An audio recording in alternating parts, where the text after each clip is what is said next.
Hello students. आज हम बात करेंगे शेफर्ड्स लॉ ऑफ टॉलरेंस की। लास्ट टर्म में मैं लेबिंग्स लॉ ऑफ मिनिमम के बारे में पढ़ा था। शेफर्ड ने 1913 में बताया कि न सिर्फ कोई कारक न्यूनतम से कम उपस्थित हो तो सीमाकारी हो सकता है, अपितु कोई भी कारक अधिक मात्रा में उपस्थित हो तो भी सीमाकारी कारक हो सकता है। ये बात उन्होंने कही, जबकि पहले हम देख चुके हैं कि जो मिनिमम में होता है वही सीमाकारी कारक होता था।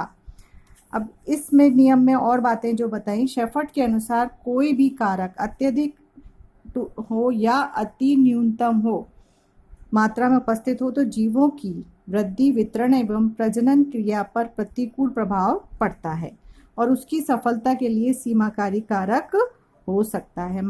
इसका मतलब है कि ज़्यादा कम हो या जरूरत से ज़्यादा हो तो दोनों स्थिति में वो सीमाकारी कारक बन सकता है। टॉलरेंस के नियम के अनुसार सभी जीवों की भौतिक वातावरण के कारकों को सहन कर सकने की एक न्यूनतम और अधिकतम सीमा होती है।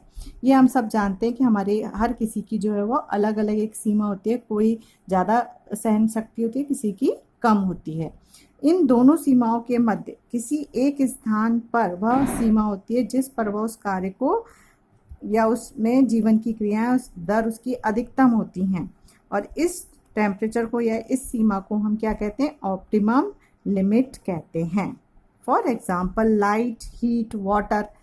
किसी को जो है बहुत ज़्यादा तेज लाइट पर सारी क्रियाएं सही चलती हैं, किसी की जो है वो बहुत अधिक टेम्परेचर पर अच्छी चलती हैं, किसी की थोड़े कम टेम्परेचर पर। तो जो उनकी ऑप्टिमम है लिमिट वो अलग अलग हो सकती है। ऐसे ही वाटर में रहने वाले एनिमल्स जो हैं उनके भी अलग अलग सीमाएं हो सकती हैं। अब इसी बातों के साथ जो हमने देखा कि अधिकतम या न्यूनतम दोनों में से कोई भी सीमाकारी कारक हो सकता है, इसी से रिलेटेड कुछ और पॉइंट्स भी शेफर्ड ने बताए। वो थे टॉलरेंस कैपेसिटी। एक पादप या प्राणी की टॉलरेंस एक फैक्टर के प्रति विस्तृत सीमा तक हो सकती है तो दूसरे अन्य फैक्टर के प्रति बिल्कुल कम हो जाती है। ये जरूरी नहीं है कि वो उसकी जो है वो सब में एक सी हो, अगर दूसरे में कम है तो किसी में ज़्यादा उसकी हो सकती है। दूसरा पॉइंट है डिस्ट्रीब्यूशन पैटर्न। वे जीव जिनकी टॉलरेंस की सीमा सभी कारक के लिए अधिक होती है, मतलब वो हर कारक के लिए उनकी टॉलरेंस की सीमा ज़्यादा होती है, हम बढ़ा सकते हैं, वे अधिक वितरित होते हैं, ज़्यादा फैले हुए हमको मिलते हैं क्योंकि उनकी टॉलरेंस पावर की सीमा ज़्यादा है, तथा जिनकी कम टॉलरेंस सीमा होती है उनका वितरण भी एक लिमिटेड तक ही एरिया में होता है, क्योंकि हमें मालूम है कि हर जगह पर वेरिएशंस हमको मिलते रहते हैं। अब इसके बाद है, इसी तरह से हम देख लें तो देखिए यहाँ पर क्रिया वृद्धि किसी की भी हो तो वो बढ़ती चली जाती है, और जिनकी टॉलरेंस पावर कम है तो वो बढ़ी और फिर उसके यहाँ पे तापक्रम बढ़ता चला जा रहा है तो उसकी क्या है? सीमा कम है, टॉलरेंस की सीमा कम है। और इसी तरह हम यहाँ देखते हैं कि टॉलरेंस की सीमा इनकी कम है, ऐसे वाले स्टीनोथर्मल कहलाते हैं। और कुछ एनिमल्स जिनकी क्रियावृद्धि धीरे धीरे बढ़ती है और बहुत ऊपर तक न जाकर एक लिमिट तक जाती है, लेकिन उनकी जो है वो तापक्रम के साथ लंबे समय तक वो सहन शक्ति ज़्यादा होती है, तो वो यहाँ तक इतना वेरिएशन उनको सहन कर सकते हैं। तो ये उनका मैक्सिमम, यहाँ पर मिनिमम, और इसका जो है ये बहुत लंबे दूरी तक ये इसको आराम से सहन कर सकते हैं। टॉलरेंस, नेक्स्ट पॉइंट है टॉलरेंस लिमिट। सहिष्णुता सीमा एक जीव के किसी एक इकोलॉजिकल फैक्टर के प्रति टॉलरेंस की सीमा उपयुक्त सीमा मतलब ऑप्टिमम पर न होने पर दूसरे कारकों के लिए टॉलरेंस की सीमा कम हो जाती है। मतलब उसका जो ऑप्टिमम टेम्परेचर है जिस पर कि उसकी क्रियाएं सबसे अच्छी चल रही हैं, अगर वो उसको नहीं मिलता है तो बहुत बार ऐसा हो सकता है कि उसके दूसरे जो कारक फैक्टर्स हैं उनके प्रति जो है उसकी सीमा वो भी कम हो जाए। इसी का जैसे कि यदि भूमि में नाइट्रोजन लिमिटिंग हो, नाइट्रोजन की मात्रा अगर लिमिटिंग हो तो घास की सूखे के प्रति रेजिस्टेंस भी कम हो जाती है। मतलब अगर वहाँ नाइट्रोजन कम है तो वहाँ पे जो उगने वाली घास है वो क्या होगा? सूखा अगर पड़ जाएगा तो उसको वो ज़्यादा सहन नहीं कर पाएगा। दूसरा पॉइंट है भौगोलिक स्थिति। जियोलॉजिकल ग्राफिकल कंडीशन, किसी भी जीव को की टॉलरेंस सीमाएं और ऑप्टिमम सीमा भौगोलिक स्थिति एवं मौसम के अनुसार बदलती रहती है। मतलब सीमाएं हमेशा बिल्कुल परफेक्ट फिट या एक फिक्स नहीं होती हैं, वो वहाँ पर जहाँ पर जीव उपस्थित है वहाँ की मौसम की कंडीशन के अनुसार या उसका डिस्ट्रीब्यूशन के अनुसार भी बदलती रहती हैं। नेक्स्ट पॉइंट है प्रजनन क्रांतिक काल के समान, reproductive period as critical phase. मतलब हमें मालूम है कि जंतुओं में रिप्रोडक्टिव फेज में उनको एक पर्टिकुलर टेम्परेचर बड़ा क्रिटिकल होता है, उसी पर ही वो कार्य करते हैं। तो ज़रूरी नहीं कि वो पूरा उनका ऑप्टिम, लेकिन रिप्रोडक्शन के लिए उनका टेम्परेचर या वहाँ का मौसम जो है क्रिटिकल फेज हो सकता है। जीवों में प्रजनन काल का समय क्रिटिकल होता है, मतलब पर्टिकुलर पीरियड पर ही प्रजनन करते हैं, हमें पता है।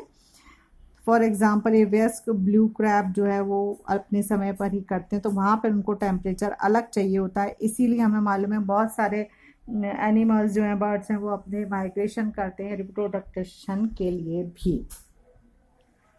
किसी जीव के द्वारा किसी कारक के प्रति टॉलरेंस की सीमा अधिक है या कम है तो उसके कारक के आगे प्रीफिक्स में स्टीनो या यूरी लगाकर प्रदर्शित की जा सकती है।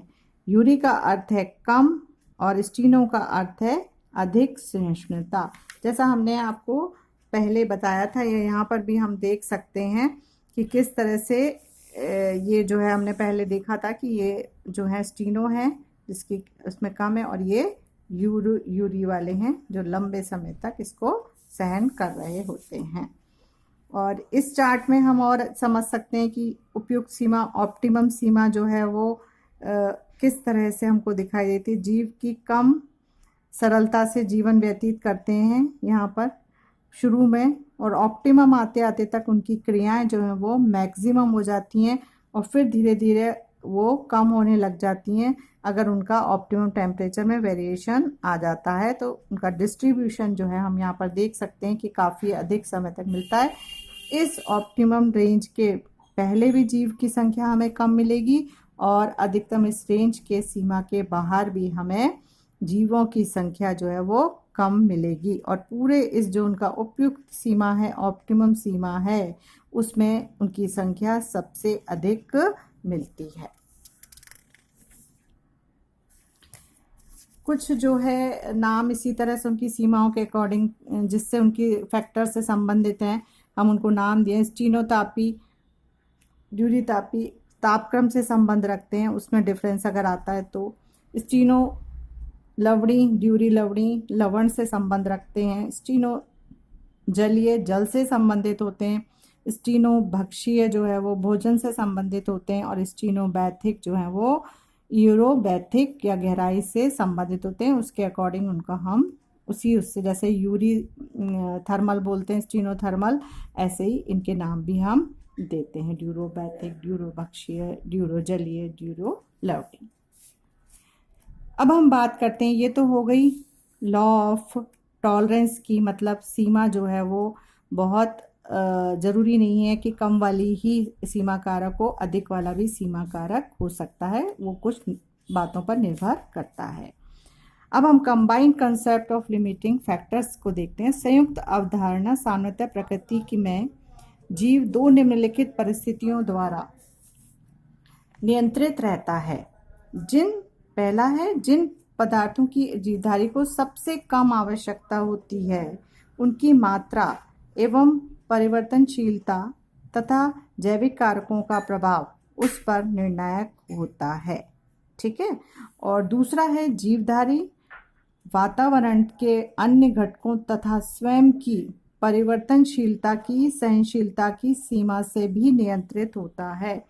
अब हम यहाँ पर ये बात देख सकते हैं कि ज़रूरी नहीं है कि हर किसी की थोड़ा थोड़ा बॉडी का सहन शक्ति अलग अलग होती है, चाहे वो एक ही जंतु हो, एक ही तरह के सारे स्पीशीज़ हों। तो ये इस बात पर भी निर्भर करता है कि उनकी स्वयं की सहनशीलता की सीमा क्या है। थोड़ा सा हमें यहाँ पर अंतर मिल सकता है। अब हम बात करते हैं क्या इम्पोर्टेंस है इन लिमिटिंग फैक्टर्स की, महत्व है थोड़ा इन फैक्टर्स का, उसी के अनुसार जीव जंतु अपना जीवन व्यतीत करते ही हैं।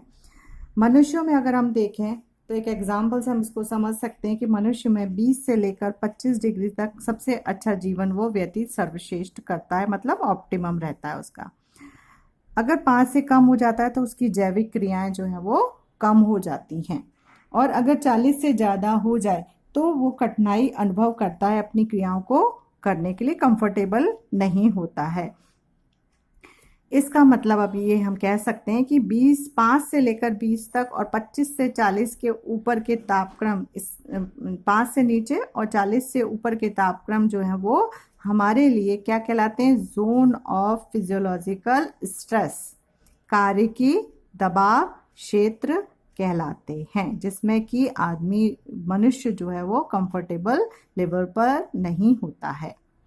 अब हम ये कह सकते हैं अंत में कि जीवधारियों की उत्तम वृद्धि और स्वास्थ्य के लिए वातावरण के सभी कारकों का अनुकूलतम क्षेत्र में होना अति आवश्यक होता है।